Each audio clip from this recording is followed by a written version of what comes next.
Bueno, ¿qué tal? Buenas tardes a todos y a todas. Bienvenidos y bienvenidas una vez más a una nueva transmisión de este ciclo en la virtualidad del Museo de Malvinas, Soberanía y Memoria, Uriel Erlich. Como siempre, quienes nos están viendo, por supuesto, los invitamos a seguir nuestra página de Facebook, a suscribirse a nuestro canal de YouTube, a seguir nuestra página de Instagram. Y por supuesto, mientras que están viendo esta charla, comentarnos en el chat de dónde son, de dónde vienen, porque nos jactamos de ser un programa federal y para nosotros es muy importante que nos digan desde dónde nos están viendo a lo largo y a lo ancho del país. Y como siempre, como no puede ser de otra manera, agradecer al equipo de multimedia y el área de diseño del Museo de Malvinas, quienes se encargan de la profesionalización de este programa a través de no solamente la incorporación de los videos y las imágenes, sino también del diseño de los flyers que tanto convocan a estas charlas de los viernes en la virtualidad del Museo de Malvinas. Bien, estamos ya finalizando de a poco el mes de octubre, un mes que da de alguna manera el impulso a la primavera en nuestro país, y nos parecía indicado utilizar, digamos, ¿no?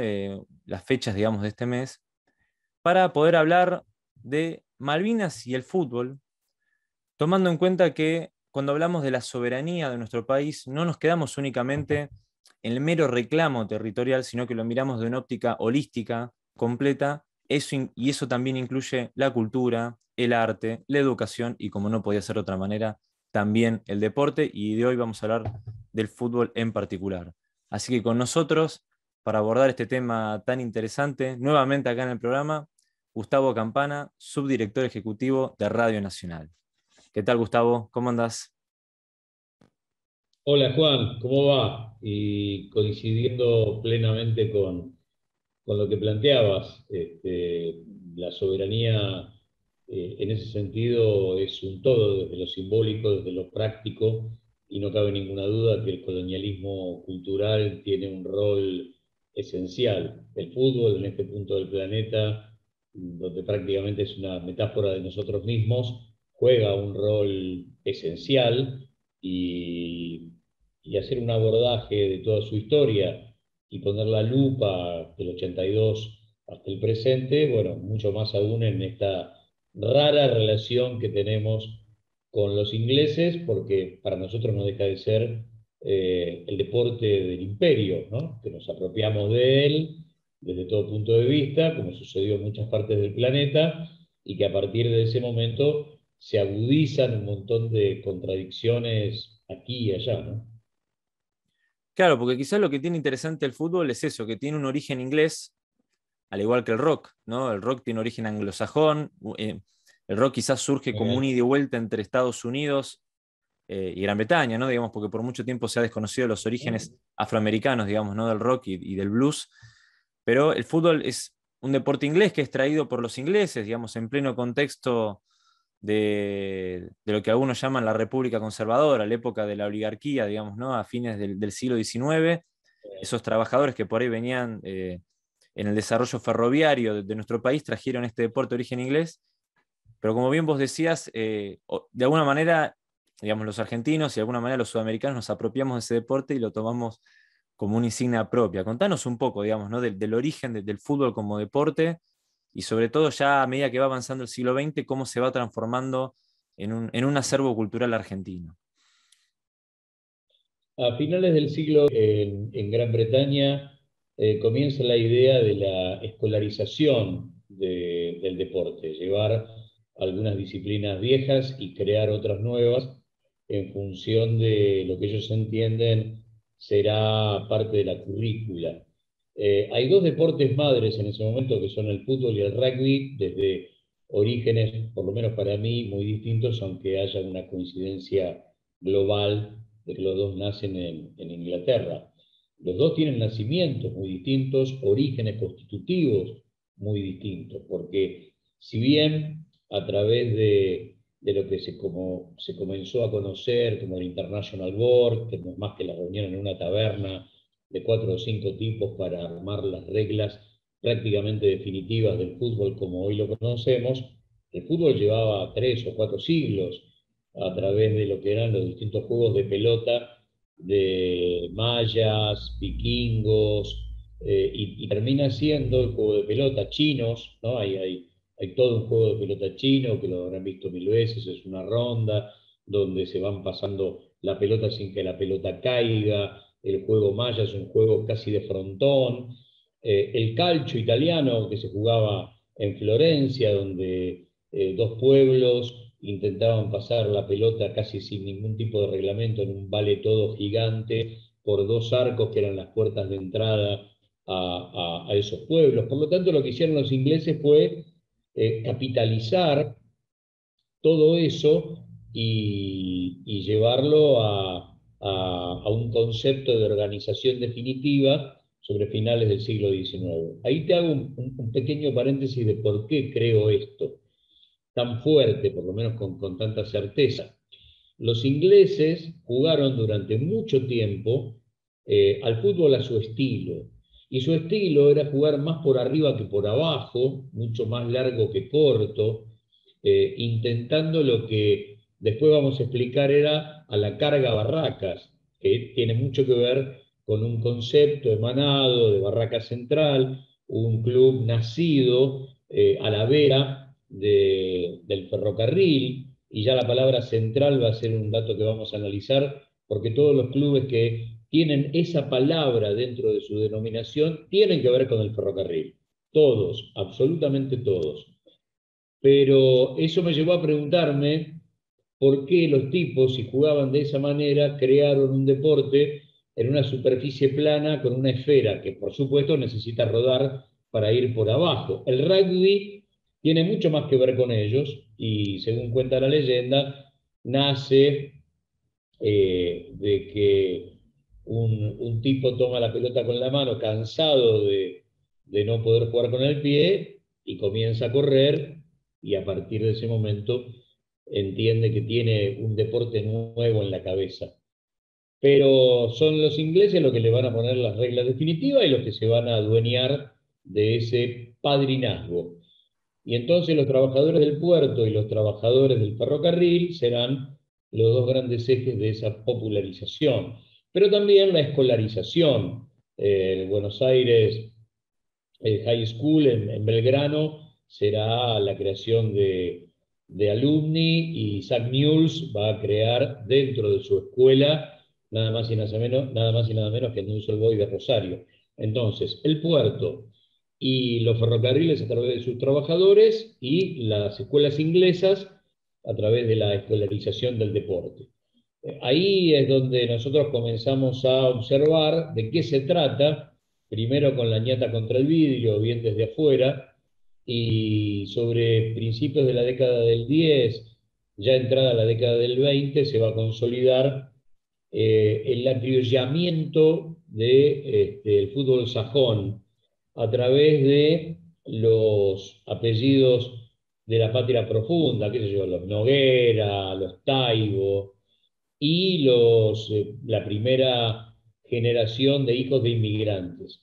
En esa mixtura prácticamente nos vamos a apoderar del fútbol del imperio y van a hacer lo que los veteranos en las tribunas argentinas llamaban la nuestra, que era jugar en función de nuestra idiosincrasia, darle a ese fútbol un nuevo formato cultural y ahí se va a jugar más por abajo que por arriba, mucho más corto que largo, la asociación en paredes y esencialmente la gambeta, que será el sello distintivo básicamente del fútbol sudamericano, ¿no?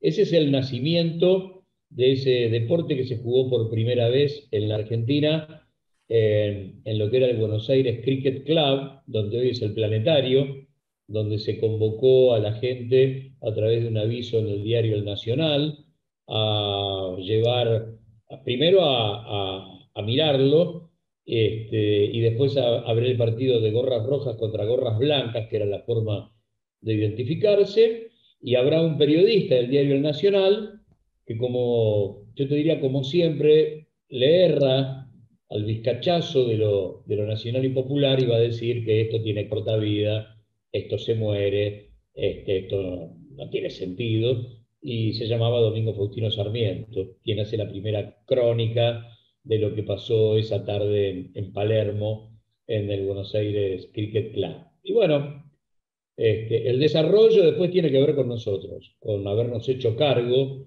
de ese deporte que entendimos estaba hecho a imagen y semejanza de nosotros mismos. Quedará de lado el deporte nacional, que es el pato, casi olvidado por muchos como deporte nacional, y será el fútbol el que acapare gran parte del corazón deportivo de millones de seres humanos en este punto del planeta.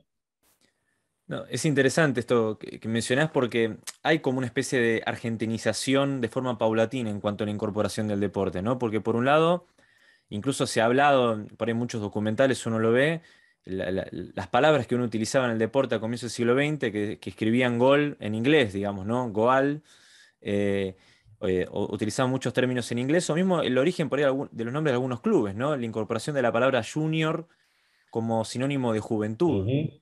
O el caso quizás de Independiente, que por ahí la camiseta suplente es directamente la bandera de Escocia, ¿no? Como esos guiños que han quedado.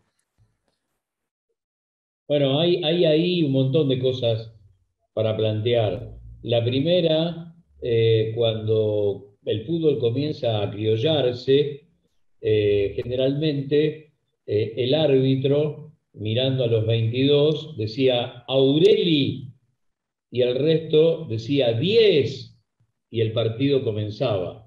En realidad era una muy mala fonética de already que preguntaba el árbitro y el resto contestaba yes y ahí el partido comenzaba. El Aureli 10 tiene mucho que ver con ese tipo de denominaciones, que uno llegó a escucharla, en mi caso, en mi niñez, a principios de los 70, todavía un veterano te podía preguntar, che, pibe, ¿cobraron outball? Y era el saque lateral. ¿Quién es el half derecho? Que era el marcador de punta. ¿Quién es el inside? Que era el inside derecho era el 8, el inside izquierdo era el 10. Y así el centrofoval, el win, denominaciones que por ahí en algunos casos se han ido perdiendo, en otros casos perduran, pero tienen mucho que ver con el hecho de que esta haya sido una implantación de los ingleses entre nosotros, y durante mucho tiempo, todavía sucede, mirá, en España, la forma de hablar del técnico todavía sigue siendo el mister, y tiene que ver con eso, tiene que ver con quién era el señor del equipo. Bueno, hay un montón de términos que se han argentinizado, hay otros que se han reemplazado, pero no cabe ninguna duda que queda en el recuerdo el hecho de cómo se fue transformando ese diccionario en un diccionario nuestro y en eso las deformaciones continuas del idioma, ¿no? Quizás las palabras que se resisten hoy en día son offside y corner, ¿no? Son las que nos han quedado en el siglo XXI. Exactamente. Son las que quedan en pie, con un uso bastante cotidiano y doméstico, pero qué sé yo, ir a la cancha uno ya no lo escucha tanto, pero full, ¿no? Sí, sí. En lugar de foul o cosas por el estilo, están de pie y bueno, es bárbaro ver cómo eso se fue acriollando y esas terminologías terminaron siendo nuestras, propias. Bien. Y bueno, como, digamos, por ahí muchos que nos están escuchando saben, ¿no? Digamos, el deporte no es algo, llamémosle, 100% neutro, 100% apolítico. Siempre cuando se ha hablado de la mezcla de la política y el deporte, se han hablado, por ejemplo, de las Olimpiadas de 1936 en la Alemania nazi, Uh digamos, ¿no? Y -huh. cómo por ahí los deportistas afroamericanos dieron una contestación política frente a lo que fue, digamos, esas celebraciones olímpicas, o después el boicot a las Olimpiadas ya más en la década de 70-80, las de Moscú, luego después a las de Los Ángeles, ¿no? Esta ida y vuelta deportiva en plena Guerra Fría.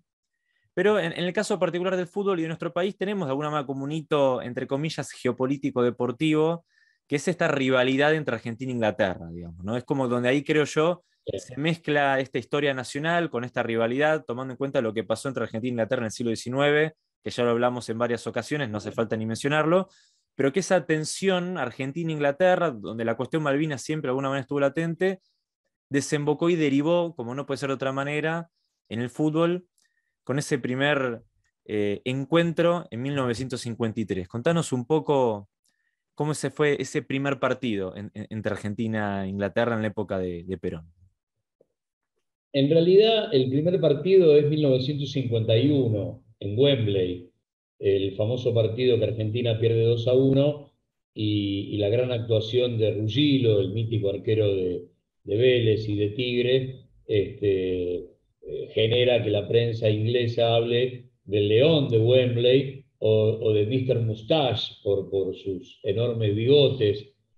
Argentina, según cuenta Mario Boyé en la película Fútbol Argentino de Víctor Dinenson, Perón se entera que Wembley está invicto y entonces tiene ganas de formar un equipo para ir a sacarles ese invicto. Stabile se encarga del armado de ese plantel. Centro de la Bruna desde la izquierda, cabezazo de Boyé, el partido se pone 1-0, empata Inglaterra y a partir de ese momento hay un dominio inglés. Cuenta Boyé en la película que quien traía de alguna manera las imágenes de ese partido a través de la radio y de su relato eran las de Luis Elías Ojit, y entonces Ojit decía Argentina domina netamente, y Argentina no veía la pelota después del 1-1, y llovía, una garúa permanente, ya es un día peronista, y sin embargo llovía todo el tiempo, y sobre el final, faltaba 1 minuto, 2 minutos, un gol que cuando ves la filmación está claramente en offside, pero tiene que ver con esa necesidad de demostrarte quién es el que manda. El árbitro dirá gol, se perdió 2-1 y el sueño de quitarles el invicto murió a través de una determinación donde siempre se roza lo político, porque yo imagino que el asunto es quiénes son estos tipos para venir a quedarse con nuestro invicto. Por lo tanto, vamos a ganar como sea. En el como sea entra todo, entra el imperio, los piratas, la dominación a sangre y fuego, porque es como un manejo político que se traslada a lo deportivo de manera permanente. Y vas a ver cómo lo del 53, que en realidad lo que es el primer triunfo de Argentina sobre los ingleses en el segundo partido de la historia, el famoso gol de Grillo, el hecho de demostrar que hay un fútbol muy distinto que los puede vencer, se van a volver locos, y hay un montón de registros de la prensa inglesa. Ellos hablan de un gordito que entra en el primer tiempo, y no será otro que el enorme Tucho Méndez, que los va a volver locos, y que uno siempre se acuerda del mítico gol de Grillo, pero el segundo gol argentino, que creo que es de Micheli, viene después de una genialidad de Tucho Méndez que generalmente no se recuerda. Entonces los tipos no pueden creer que perdieron 3-1 con ese equipo que no es otra cosa que un país que, como dijo el hijo de Roca cuando va a firmar el pacto Roca-Runciman, era la joya más preciada del imperio. Son esos tiempos de los que venimos. Y si vos te metés hoy en la página de la Liga Inglesa de Fútbol y vas al historial de Argentina e Inglaterra, ese partido no está. Ese partido no estuvo nunca. Ese partido no va a estar nunca. Es una decisión del imperio. Cuando preguntás por qué, la respuesta que te dan es que no era una selección inglesa, en realidad era un combinado. La palabra combinado se utilizaba mucho para una reunión de jugadores que en realidad representaban, pero parcialmente, a una provincia, a un país. Pero lo cierto es que prácticamente el mismo equipo sale a la cancha a jugar la revancha 2 días después en la cancha de River. Ese partido sí está en el historial y cuando están empatados 0-0 se suspende por lluvia. Se juegan unos pocos minutos del primer tiempo, se suspende y no se vuelve a jugar. Entonces, el historial arranca con la victoria inglesa del 51 y prosigue con el 0-0 inconcluso del 53. En el medio está un partido que fue tan importante para nosotros en mayo de 1953, que ese día, si mal no recuerdo, el 14 de mayo, es el Día del Futbolista Argentino. Y los diarios, el diario Democracia, decían, ya nacionalizamos los ferrocarriles y ahora nacionalizamos el fútbol. No, es impactante la negación de la historia, ¿no? Es como que, de alguna manera, lo mismo que aplican en Malvinas, desconociendo nuestra soberanía, también lo aplican de alguna manera al fútbol. Y pensar lo interesante esto, cómo fue el impacto para nosotros, digamos, ¿no? Los que estamos al sur del Ecuador, en esta parte del planeta, que decidimos instituir ese partido que ellos lo niegan como el Día del Futbolista Argentino. O sea, mientras que del otro lado es la negación total, para nosotros hasta el año 2020, previo al fallecimiento de Diego, fue históricamente el Día del Futbolista Argentino, que no es un día particular, el nacimiento de un individuo o de un club, o incluso podría haber sido el primer partido de la selección argentina, por ejemplo. No, se eligió como el Día del Futbolista Argentino el día que Argentina le ganó a Inglaterra. Es decir... Es muy interesante. Mirá, el primer partido de la selección argentina es en 1901 contra también un combinado uruguayo, y después contra la selección uruguaya en 1902. Podemos tomar cualquiera de los dos como inicio, y los 11 apellidos son sajones. Los 11 apellidos de esos dos partidos son sajones. No hay un solo apellido que no provenga de familia británica. Por lo tanto, los dos estaban absolutamente consustanciados de ese origen inglés y le rendían pleitesía.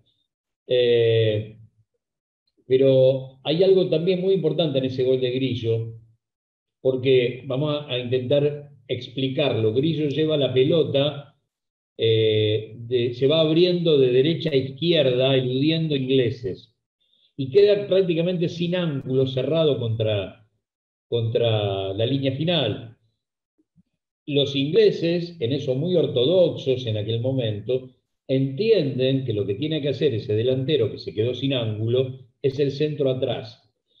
Grillo, con todo el potrero de Villa Domínico en la piel, en lugar de tirar el centro atrás, cuando ve que los backs, el 2 y el 6 serían en el fútbol del presente, dan el paso adelante y el arquero también, se la clava en el ángulo más lejano. Fioravanti, el relato de Fioravanti es el relato que perdura en la historia, dirá derroche de habilidad del delantero argentino. Y los diarios ingleses ese día hablaron del gol del error, como si Grillo se hubiese equivocado ese día, porque no siguió las órdenes invisibles, no escritas, que ellos mismos habían impartido. Si vos quedás muy cerrado, ese entro atrás. No, el tipo venía con toda la impronta de la nuestra y dijo, yo voy a hacer lo que el mandato del potrero exige.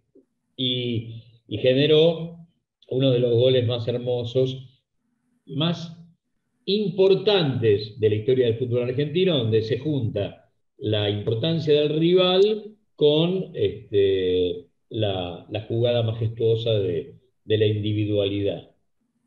Claro, y aparte se llamaba el gol imposible, digamos. Digo, no me quiero adelantar al 86, pero hay un paralelismo muy fuerte entre ese mítico, casi Claro. mitológico partido del 53, con llamémosle, este gol imposible, este gol transgresor a las reglas no escritas del fútbol, respecto a lo que pasó ya, insisto, no nos vamos a adelantar, en el año 86, donde fue pura transgresión futbolística, digamos, ¿no? Pero en el medio, entre el 53 y el 86, tenemos las tensiones que se siguen marcando, digamos, ¿no? Entre la selección argentina y la inglesa, en el Mundial 66, ¿no? plena Ujú. época, y esto ya lo vimos Sí, en varios encuentros de este ciclo de charlas del museo, del ingreso de Malvinas al Comité de Descolonización.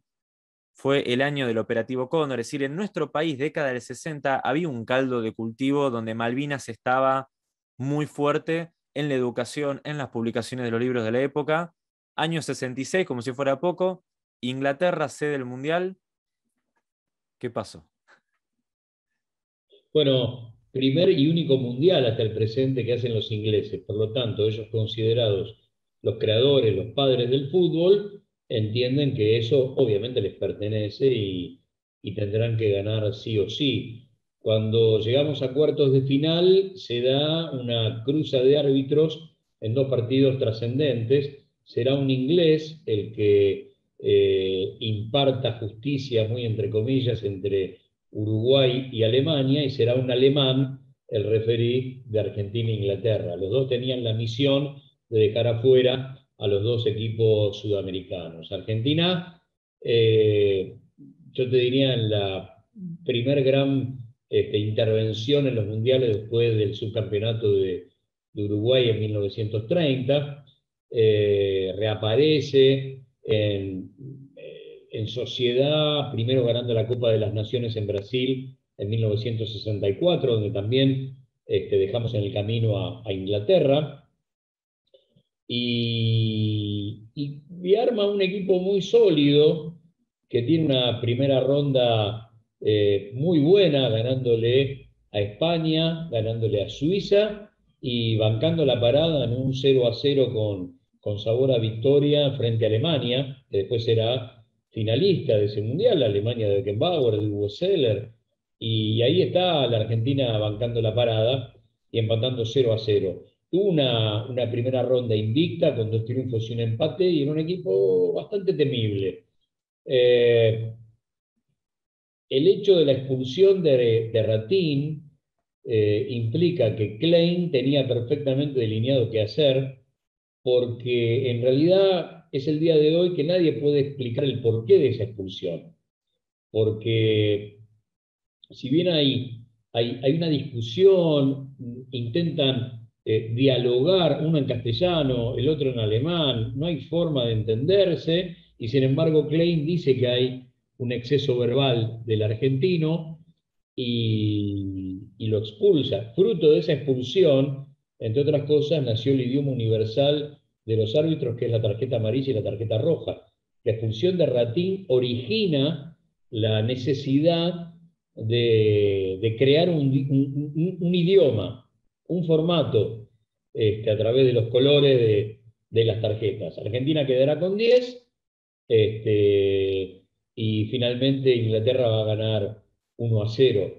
Pero se saca de encima Inglaterra ese escollo, llegará la expulsión de Ratín y toda la polémica. Ratín toca la bandera inglesa en uno de los banderines que están al costado de la cancha, el del córner, el del centro del campo, no recuerdo cuál fue. Se sienta en el almohadón de la reina, bueno, un montón de situaciones que para ellos provoca aquello de Animals, ¿no? Que fue el canto que bajaba desde la tribuna. Eh, Habrá en ese momento algo que siempre hay que recordar, porque pegadito al 66 vienen dos batallas entre argentinos e ingleses, pero por la Copa Intercontinental, en realidad con británicos, ¿no? Racing Celtic, que realmente fueron tres batallas impresionantes, y llega el turno del Estudiantes de Subeldía a jugar en Old Trafford frente al Manchester. Y aquello de Animals andaba dando vueltas todavía de manera muy fuerte, sobre todo reforzado por ese duelo donde el fuego cruzado de patadas entre Racing Celtic se había apoderado otra vez de la discusión. Bueno, Osvaldo Subeldía, que realmente tenía algunas cosas este, interesantísimas, primero concentra durante un rato bastante largo, concentra el equipo eh, en un colegio inglés, aquí en Ramos Mejía, trata de que todo el mundo empiece a observar cómo son las costumbres inglesas en el colegio Ward de Ramos Mejía. Eh, Cómo será el trato cotidiano, le pide a las autoridades del Ward que armen una especie de vida a lo inglés, y el equipo, bueno, asume ciertas cosas, preparan un atuendo suplente enteramente blanco, o sea, salen con esa pureza, ¿no? De una indumentaria toda blanca con el escudito de estudiantes en el pecho, pero va a suceder algo apenas llegan, increíble, por esto del manejo, si querés, marketinero de la imagen de estudiantes. Y entonces los Animals convocan a conferencia de prensa, ingresa a la concentración toda la prensa inglesa y los recibe Cacho Malvernat, el capitán del equipo, hablando perfecto inglés. Los tipos no entendían nada, esencialmente porque los orígenes de los futbolistas, tanto los ingleses de la plantilla del Manchester, eran iguales a los de los nuestros, hijos de obreros, hombres que no hablaban dos idiomas, hombres que en muchos casos solamente tenían escolaridad primaria. ¿Y qué hace Estudiantes? Empieza Cacho Malvernat a presentarle uno por uno a la prensa inglesa quiénes son los integrantes del plantel.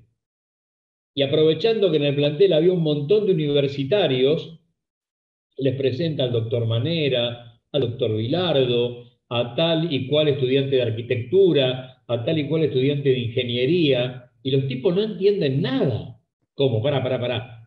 Estos son los Animals, que en el plantel están repletos de estudiantes universitarios. Bueno, esa fue una jugada monumental del equipo de Osvaldo Subeldía, que después, bueno, ya sabemos, con aquel cabezazo de Verón, después de haber ganado con gol de Conigliaro acá en la cancha de Boca el partido de ida, el 1-1 en Inglaterra, generará que la Copa Intercontinental venga a la Argentina, pero es en el momento donde Animals está recontra vivo, fruto de 66, 67, 68, de Argentina en el Mundial Inglés, de Racing Celtic y de Estudiantes Manchester. Así que es una etapa repleta de duelos, repleta de munición gruesa en lo dialéctico, y con esta anécdota que para mí es pinta de cuerpo entero a aquel equipo que, como dijo alguna vez Osvaldo Ardizone, cuando se cumplieron 10 años de aquel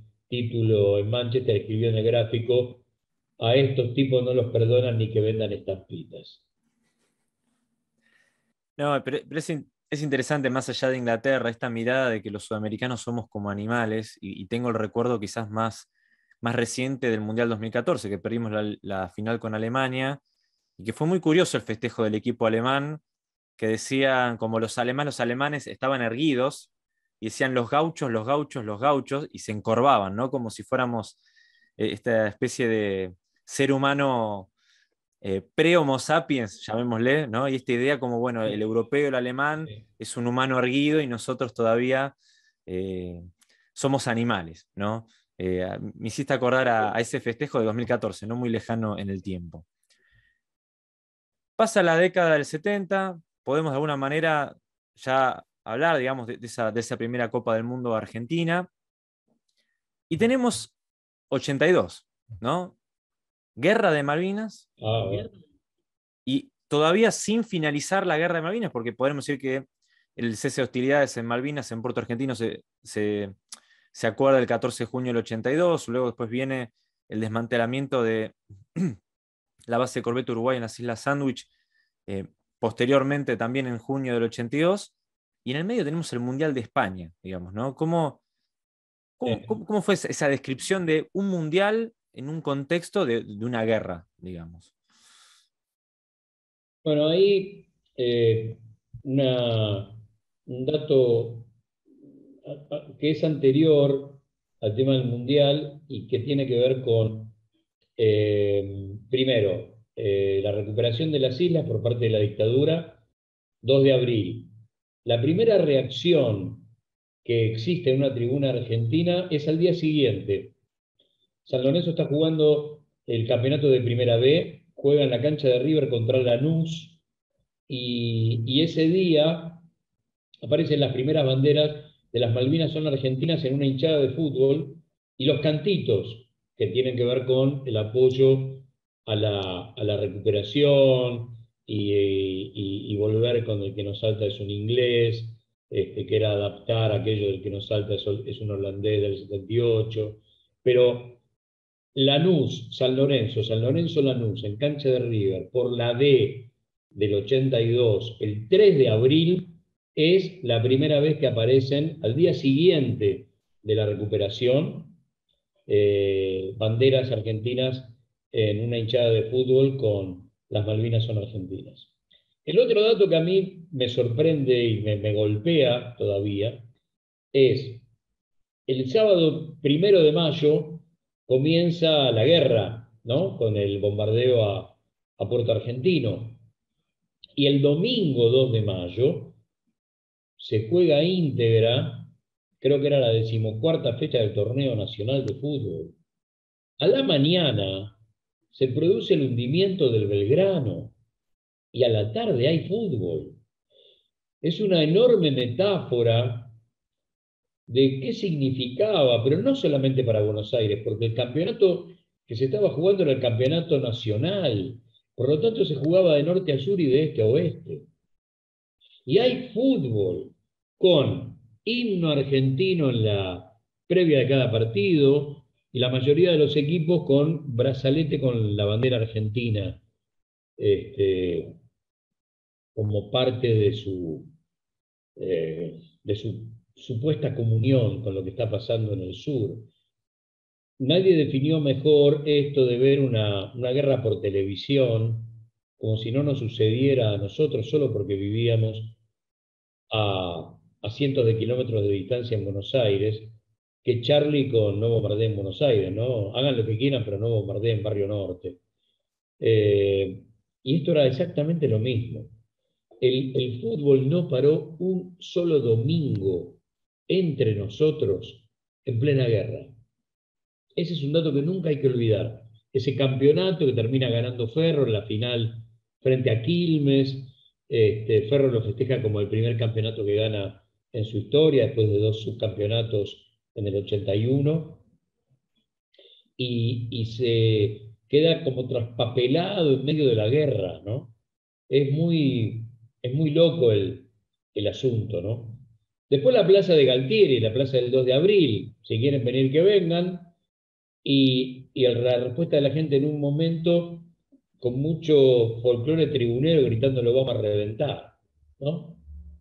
Era como una especie de tribuna, de hinchada, como si los problemas geopolíticos con Inglaterra se resolvieran de esa manera, como si alguna vez se hubieran resuelto de esa forma. El Mundial tiene 2 elementos, uno gigante que es Argentina viajando a lo que fue la previa del Mundial en plena guerra, ya con la guerra desatada, y perdiendo contra Bélgica en la apertura del Mundial como si nada pasara. Y un pueblo prendido a la tele, ¿no? El primer Mundial que vimos en colores, prendido a la tele, como si en el sur no pasara absolutamente nada. Es, no sé, una especie de país esquizofrénico. Te diría que en toda la Patagonia viviendo la guerra como propia y de la Patagonia para arriba viviendo la guerra de distinta manera, ¿no? En Buenos Aires mirándola por televisión, sufriéndola en Corrientes, por ejemplo, porque era la provincia que mayor cantidad de pibes había mandado a las islas y tendrá la mayor cantidad de muertos y la mayor cantidad de colipas torturados en función de la desproporción que había sobre el origen geográfico de la masa de colimbas que formó parte de la guerra. Pero la verdad que es una locura. Me estoy olvidando de un dato del fútbol doméstico.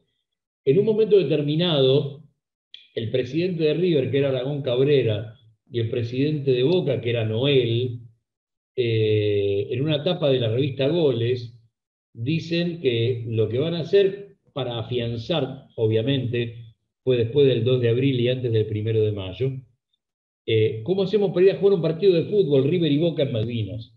Que era como afianzar soberanía desde lo cultural, ¿no? Y ese proyecto queda ahí dando vueltas y muere de muerte natural.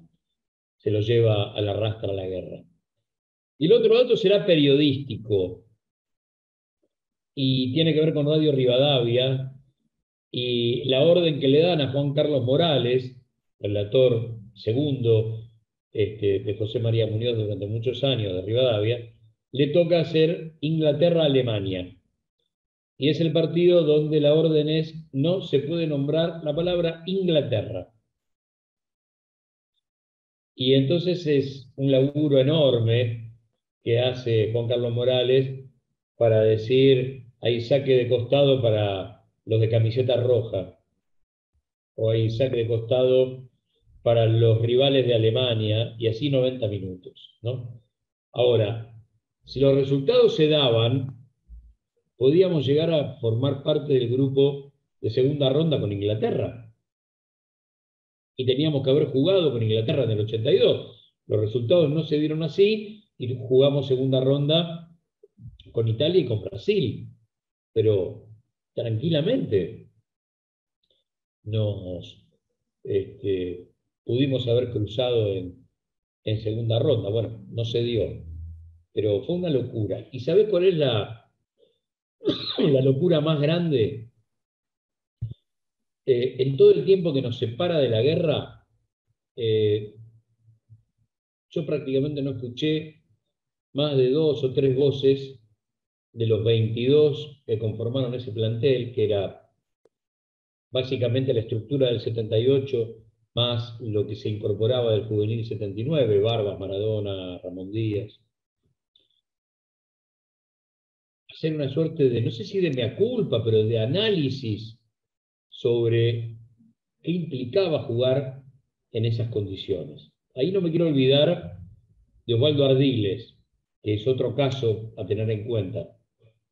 Cuando estalla la guerra, él ya llevaba 4 años jugando en el Tottenham Hotspur junto a Villa, ¿no? Los dos se van después del Mundial 78. Ganan la Copa Inglesa en 1980 con un golazo de Villa. Los dos son ídolos, pero esencialmente Ardiles es un enorme ídolo del Tottenham Hotspur. Y cuando llega la guerra, él entiende que ese no es su lugar, por más que lo amen, lo quieran. Y el diario The Sun llega a publicar: Ardiles se va a Argentina a matar ingleses. El cálculo que habían hecho era que como el tipo había hecho la colimba, creo que en el año 72, era reservista. Y si era reservista, iba a ser convocado y entonces iba a matar ingleses. En realidad, Ardiles venía a la Argentina para incorporarse a la selección. Y finalmente no vuelve a Inglaterra y se incorpora al Paris Saint-Germain, donde va a jugar durante todo el 82 y va a volver a Inglaterra recién en el año 83. Pero el 1 de mayo de 1982, su primo, que también se apellidaba Ardiles, oficial de la Fuerza Aérea, muere en combate en uno de los aviones que salen a buscar a la flota inglesa después del hundimiento del Belgrano. Y con ese peso, Ardiles no solamente juega el Mundial, sino que, y son imágenes que andan dando vuelta por ahí, parte de la selección argentina, Ardiles, Pasarela, Maradona, van a las 24 horas de Malvinas, ese tristemente célebre programa de ATC con Pink y Cacho Fontana, y son los encargados de entregar la donación del plantel para que de alguna manera eso le llegue a los soldados. Bueno, ahí ya nos meteríamos en otro tema, el fondo patriótico Claro, pero y es todo lo complejo, demás. ¿no? Porque pienso yo, ¿no? Tratar de no verlos sin el diario del lunes, ¿no?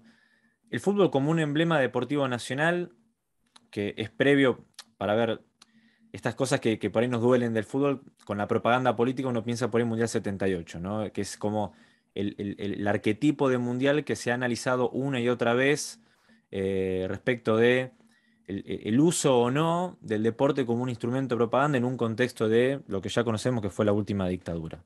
Ahora sabemos que el fútbol como deporte popular es previo a 78, ¿no? Y por ende también previo a 82. Claro, obvio. Y es esta contradicción de decir, bueno, está la situación del país, digamos, una situación compleja como una guerra, ¿no? Eh, el plantel del seleccionado nacional, ¿no? Que forma parte de un arquetipo, de alguna manera, de la identidad cultural. Es como, ¿cómo se para uno en esa situación sin el diario de lunes, en medio de la vorágine de una guerra? Debe ser complejo. Eh, por ejemplo, vos mencionabas por ahí suspender los partidos. ¿Se podían suspender? ¿No se podían suspender? ¿No era quizás desde la óptica de ese momento decir, bueno, vamos en pos de triunfar en una guerra y al mismo tiempo triunfar en el mundial, digamos, ¿no? Como una especie de, de escenario súper idealista, digamos, ¿no? De una Argentina 82. Digo, lo tiro así como interrogantes en el aire, ¿no? Para que lo charlemos y lo respondamos, pero digo, lo difícil que debió haber sido vivir ese momento, y pienso por ahí en los jugadores, digamos, jugadores que no se llevaban bien, ni más ni menos como Pasarela y Maradona, pero que a la hora de pensar en una cuestión como Malvinas, fueron al programa de 24 horas por Malvinas, digamos, digamos, a entregar la donación y de alguna manera mostrar que los deportistas, digamos, no era indiferente en términos simbólicos y mediáticos a lo que estaba pasando en el sur. Digo, insisto, lo dejo como interrogante, no debe ser fácil, perdón, de responder. No, a ver, para ser justo con la historia, en ese momento se llevaba muy bien Pasarela y Maradona y el conflicto nace 4 años después, en el 86, el tema de la capitanía, bueno, ahí hay toda una historia que se dirime en el 86. Eh, a lo que yo voy es que si se juega el fútbol y hay una guerra, y si yo lo comparo con otras guerras donde el fútbol se paró, donde las copas del mundo se pararon, ¿no? Como fue la Segunda Guerra Mundial, mientras en la República Argentina y en todo el continente sudamericano el fútbol continuó, los campeonatos locales, los campeonatos sudamericanos, que el fútbol siga pese a la guerra, arma una especie de escenografía de tranquilidad y de naturalidad, como si nada pasara. No pasa nada. Vamos a la tapa de los diarios y están los combates y dividida por la mitad con cómo salieron River y Boca. Y es muy complejo de bancar eso, de asumirlo. Eh, yo entiendo que con el diario del lunes la cosa, las contradicciones se agigantan y uno no termina de analizarlo en profundidad en función de qué hizo ese día, qué pensó ese día, pero se pudo haber utilizado al fútbol como factor de concientización de lo que estaba sucediendo. Los jugadores son emblemas populares, y sin embargo se optó para utilizarlo como cortina de humo, para que todo muestre un manto de tranquilidad. No pasa nada, está todo bien, no pasa nada. Dicen que en el sur puede estar llegando a suceder Es que algo, creo yo, reclama. permitime, Gustavo, que sí, o Sí, sea, toda la estructura mediática, digamos, durante la guerra generó un desentendimiento geográfico de norte a sur, ¿no? Si uno va sí, hoy en día incluso a provincias como Chubut, Santa Cruz, Tierra del Fuego, ciudades particulares como Río Gallegos, Río Grande, Comodoro Rivadavia, hay una vivencia de la guerra totalmente distinta a quien vivió la guerra desde la ciudad de Buenos Aires y el conurbano correcto. bonaerense, digamos, ¿no? Donde está hoy en día la mayor Sí, claro. dotación demográfica de nuestro país. Pero quizás Sí, conectando un poco con lo que vino después, eh, de alguna manera vos decís, ese hecho político quizás también visto con el diario El Lunes y en palabras del propio Maradona, terminó pasando en el Mundial 86, ¿no? Ujú. Y ahí es cuando hacemos ese salto, digamos, del 82 al 86. El cruce que no fue en el 82 con Inglaterra terminó pasando en el Mundial 86 y se terminaron generando estos dos goles donde Malvinas estuvo presente en todo momento. ¿Cómo fue ese Mundial de México y sobre todo cómo fueron esos dos goles del Diego que tanto conocemos? Te armo un interlineado porque hay un dato anterior que hay que tener en cuenta, que es el primer choque de argentinos e ingleses en el año 84, que fue Independiente Liverpool, en la final intercontinental. Y era todo un tema, porque por primera vez, y a 2 años de la guerra, se tenían que ver las caras argentinos e ingleses. Y había un diputado justicialista, el diputado Melón, que no llegó a tener estado parlamentario, pero el tipo dijo, mira, yo quiero presentar un proyecto que Independiente juegue con una camiseta que tenga una leyenda que diga las Malvinas son argentinas. O sea, esa discusión existió, bueno, finalmente ni siquiera tomó estado parlamentario ese proyecto. Pero el primer antecedente es la victoria de Independiente 1-0 en Japón, frente a los ingleses. Partido que se juega básicamente porque ya existía el auspicio de una automotriz y entonces se jugaba a un partido en territorio neutral la final de la Intercontinental. Pero son ingleses y argentinos los que están ahí y es todo un tema. Con un jugador, habría que ver si no había más, pero había uno que era parte del equipo de Independiente, que va a ser parte del equipo del 86, Colimba reincorporado en el 82 al regimiento Patricios en plena guerra, que era Jorge Burruchaga.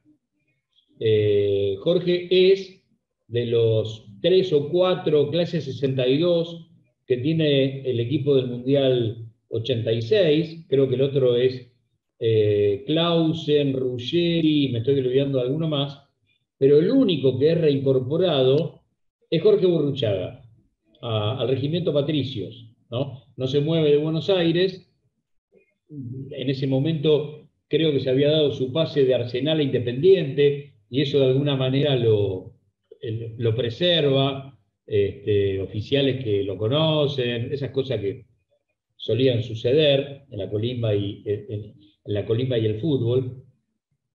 Pero el primer antecedente es Inglaterra-Argentina a través de Independiente y Liverpool. El partido del 82 viene precedido del partido frente a Uruguay, ¿no? Perdón, 86. Y ya la prensa mexicana hablaba de la batalla del Río de la Plata. Cuando vino el partido con Inglaterra, imagínate, si la palabra batalla ya la habían utilizado en la previa de Argentina-Uruguay, cuando hablamos de Argentina-Inglaterra, el clima empieza a recalentarse bastante, ¿no? Y ahí aparecerá Diego, bueno, a través de dos momentos, ¿no? El momento del gol con la mano y todo lo que eso ha significado a través de los años para los protagonistas de ese momento. Uno ha leído tanto de Diego, de Shilton, del arquero inglés, hemos visto ese gol desde todos los ángulos posibles, Ahí te sumo y la verdad es que, el paralelismo con Grillo, ¿no? El gol de error, digamos, ¿no? Esta vez sí con una regla explícita.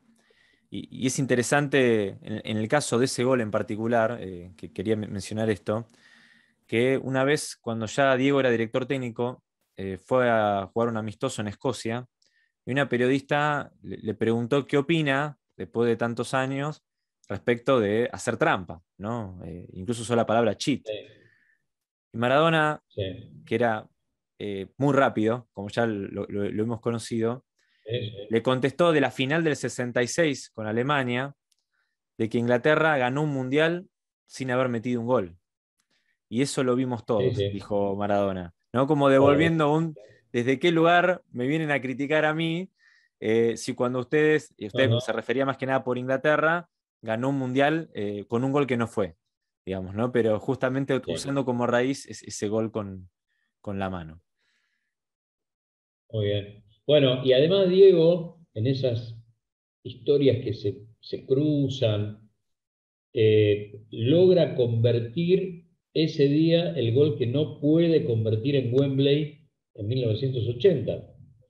La jugada es prácticamente igual, es increíble el parecido de las dos jugadas, y la diferencia está en que Diego en el partido del 80 elige, cuando le sale el arquero, tirarla contra el segundo palo y la pelota sale rozando el palo, y en el 86 elude al arquero para después definir con el arco libre, y él siempre dirá que fue el turco, su hermano, uno de sus hermanos, el que cuando termina el partido con Inglaterra del 86, no, perdón, cuando termina el partido del 80, y era un nene, le dice, te equivocaste, no tenías que haber tirado, buscado el segundo palo, tenías que haber eludido al arquero y entrar por adentro, y Diego, increíblemente, cuando tiene que referenciar ese gol, siempre recuerda lo que le había dicho el turco en aquel momento,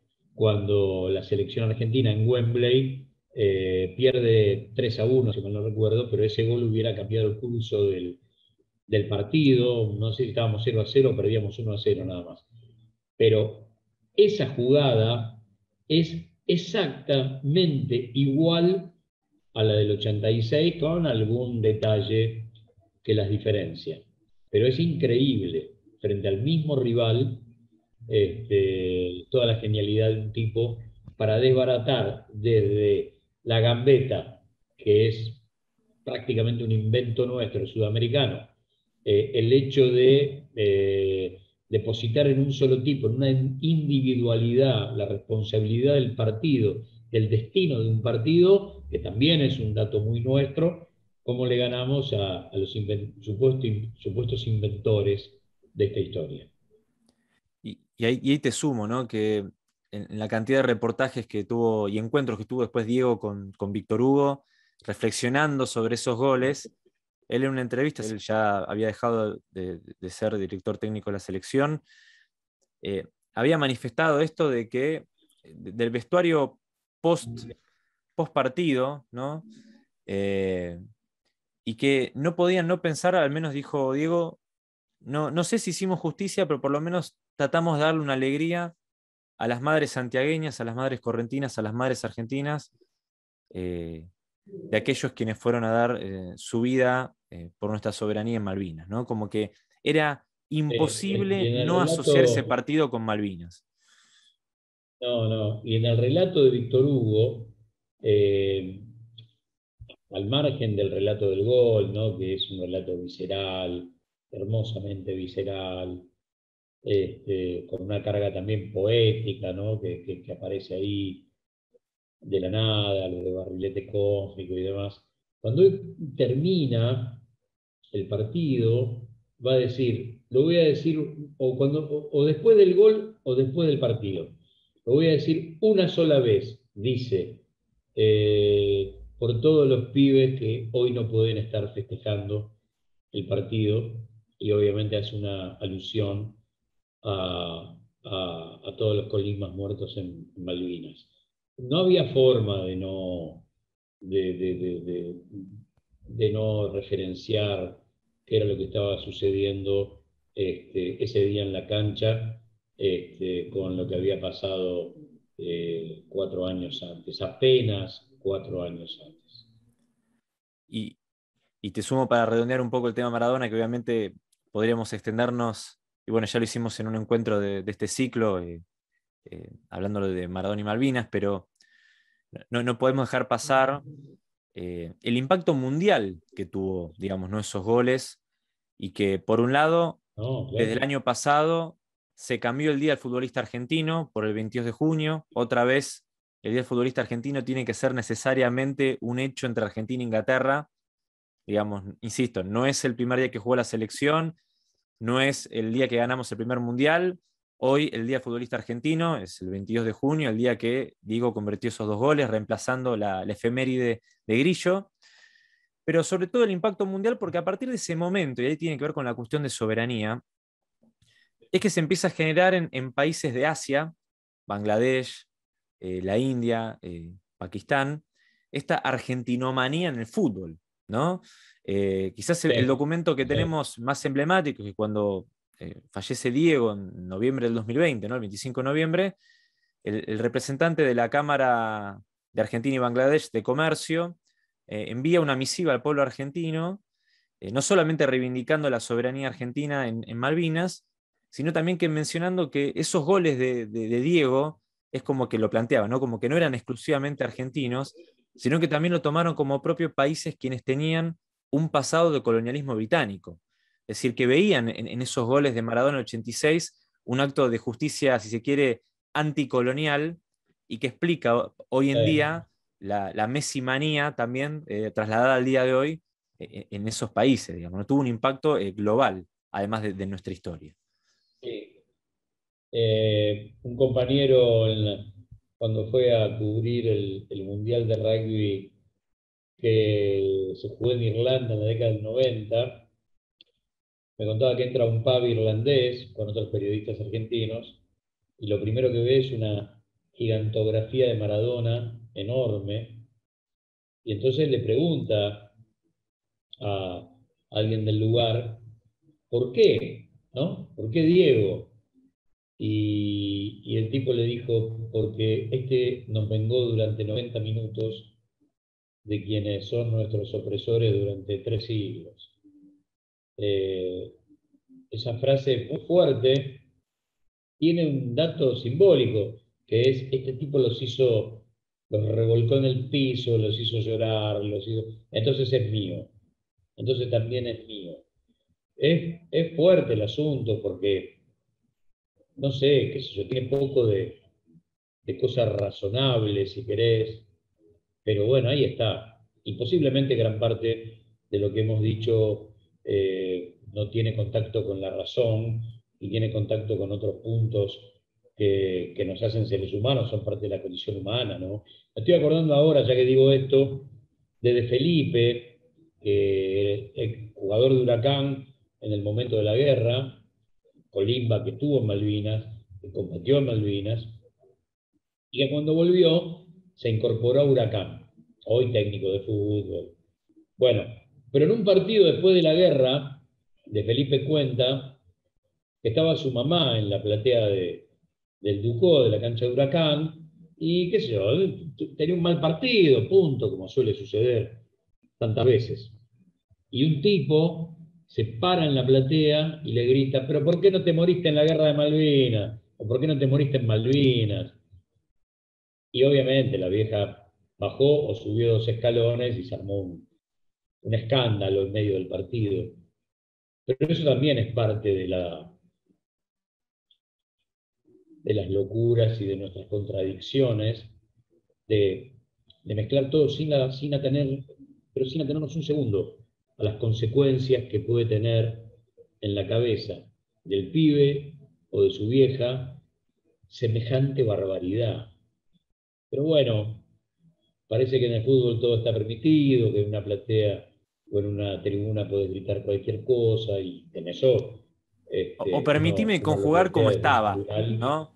Estaba permitido. Yo no sé si hoy en día, Ah, está muy bien, sí, está perfecto. eh, porque digamos, uno que por ahí lee historia, le gusta la historia, el pasado, a veces cuando hay cosas de la actualidad que por ahí son mejores, uno también tiene que reconocer que por ahí no necesariamente todo el pasado fue mejor.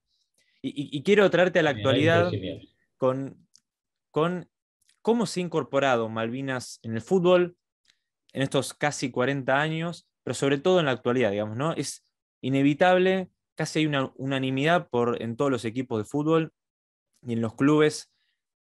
Malvinas son argentinas, algunas camisetas Sí, de clubes han incorporado las Malvinas como un ícono, ¿no?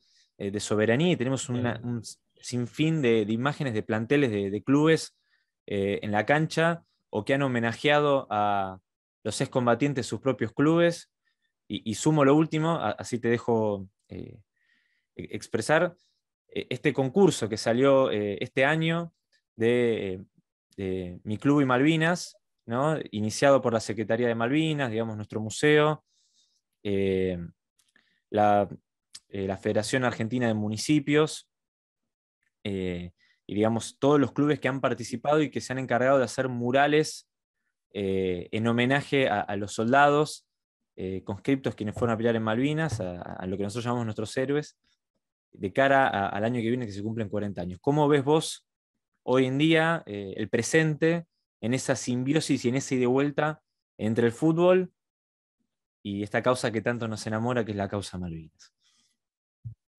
Yo creo que la vanguardia ahí la tomaron las hinchadas desde siempre. Prácticamente no hay hinchada de fútbol argentino que no tenga alguna bandera que en algún momento haya referenciado a Malvinas, ¿no?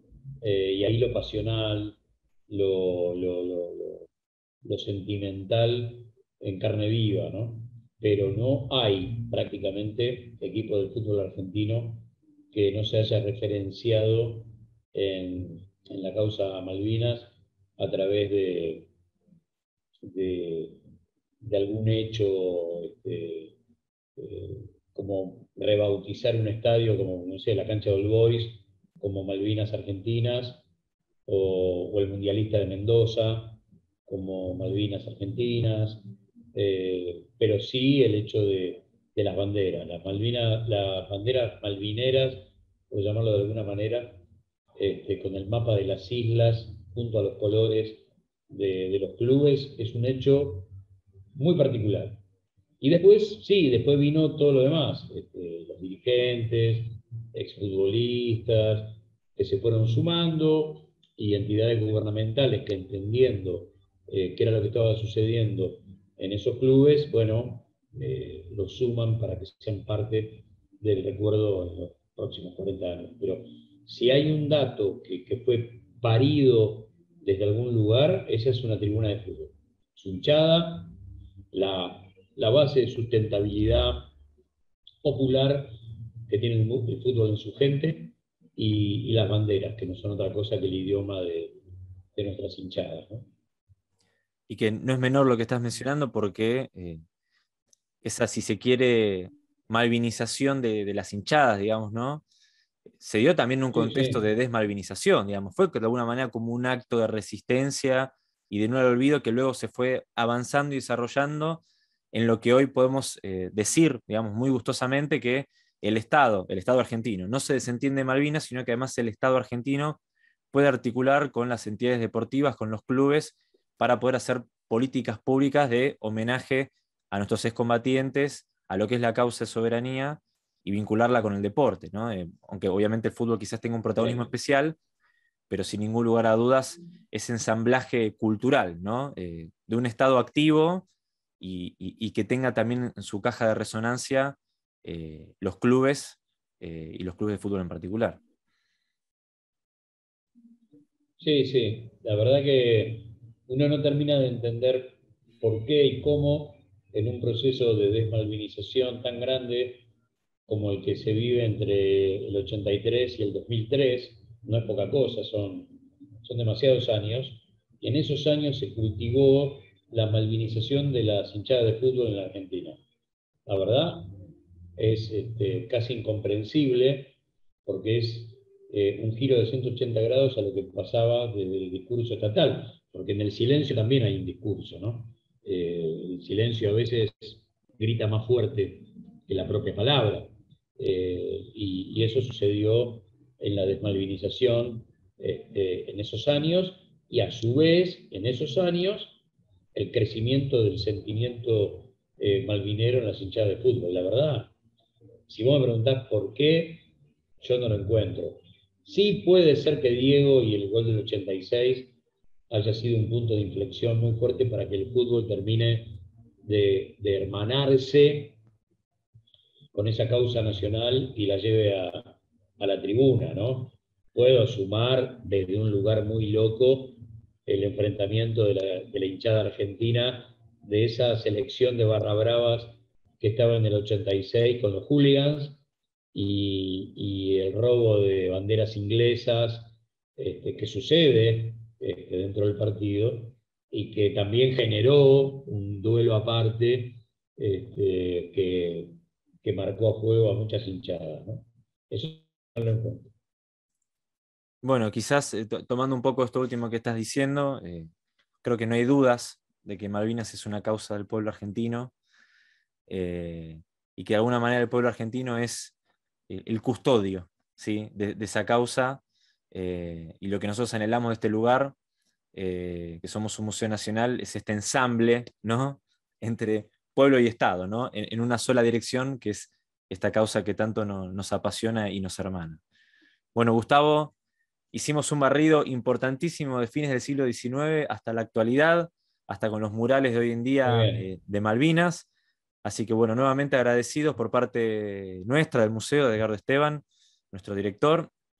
Así que nos estaremos encontrando, quizás en una nueva transmisión y bueno, obviamente quizás algún día personalmente, ahora que el museo está reabriendo sus puertas al público. Muchas gracias. Juan, un gran abrazo y es fundamental recorrer Malvinas hasta en los lugares donde mucha gente no lo advierte. Bueno, el fútbol es uno de esos lugares, donde está por ahí más a flor de piel en un par de hechos, pero donde hay tanto para rescatar de la relación Argentina-Inglaterra que podemos estar horas sacándole punta a este tema. Gran abrazo para todos y todas. Bueno, y quienes nos están viendo, como siempre, nos encontraremos el viernes que viene por una nueva transmisión de este ciclo Soberanía y Memoria, Uriel Erlich. Hasta pronto.